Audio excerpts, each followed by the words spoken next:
Alors, nous sommes revenus à notre viande. Comme vous le voyez, tu peux approcher pour...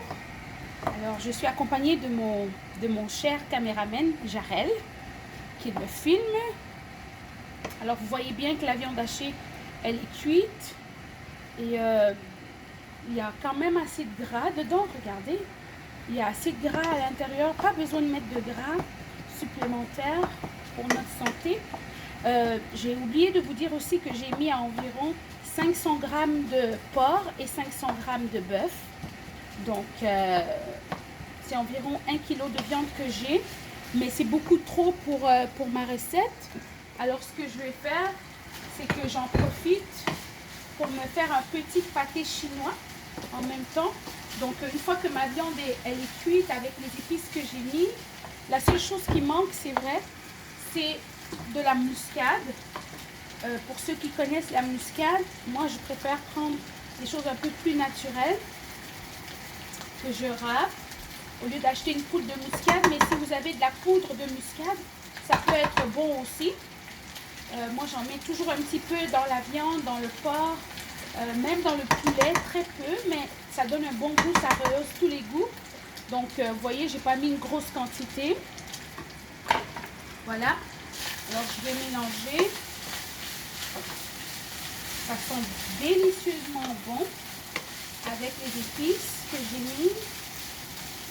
Si vous n'avez pas la petite bouteille de pâte de gingembre et d'ail, vous pouvez la faire à la maison. Vous achetez un petit peu de peut-être 300 ou 400 grammes d'ail et ensuite vous mettez à peu près l'équivalent en gingembre avec un oignon. Vous pouvez la passer au blender, puis la mélanger, puis mettre dans un pot que vous pouvez utiliser quand vous en avez besoin. Assurez-vous que ça ne reste pas plus qu'un mois dans le frigo parce que ça sera plus bon. Mais en 2 semaines, vous pouvez facilement le passer, le mettre dans vos viandes, dans votre poulet, pour mettre au frigo, tout ça. Dans vos épices, dans le poisson. Vous pouvez mettre un petit peu dans vos poissons quand vous faites du poisson avec un peu d'adobo, des épices, du sel, de l'ail et pas de l'ail mais du sel. Alors voilà, donc je vais transférer une partie dans mon bol à pâté chinois. C'est un pâté chinois un peu différent. Pour mes roulons impériaux, j'ai suffisamment de viande avec la moitié pour faire environ une quinzaine, une vingtaine de rouleaux avec cette quantité. Puisque je vais ajouter un peu de chou et d'autres choses, donc c'est suffisant pour mon pâté chinois. Et en même temps, je vais préparer mes pommes de terre.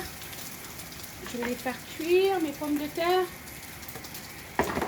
Alors voilà, mon pâté chinois est presque prêt. Excusez-moi 2 minutes, j'arrive. Voilà. Donc mes pommes de terre, je prends toujours des pommes de terre jaunes, un petit peu de sel, c'est suffisant. Alors je vais vous présenter le petit paquet de pâtes. C'est ce que j'ai acheté à l'épicerie dans les surgelés. Alors pâtes impériaux. Quand vous ouvrez le paquet, c'est à peu près ça qui ressort du paquet. Donc vous avez des fines couches, je vais en enlever une, mais là c'est gelé. C'est des fines couches que vous avez. Et tout à l'heure, je vais vous montrer comment les rouler. On va les laisser quelques minutes parce qu'ils sont encore très gelés. Et je vous conseille, attendez un instant, je vous conseille pour pouvoir les sécher plus rapidement, pour pouvoir les réchauffer. Alors moi, ce que je fais, c'est que je les mets dans une serviette propre. Une serviette de table propre. Et je les laisse à l'intérieur, que la chaleur de la serviette puisse faire le travail. Et je vous reviens dans quelques secondes.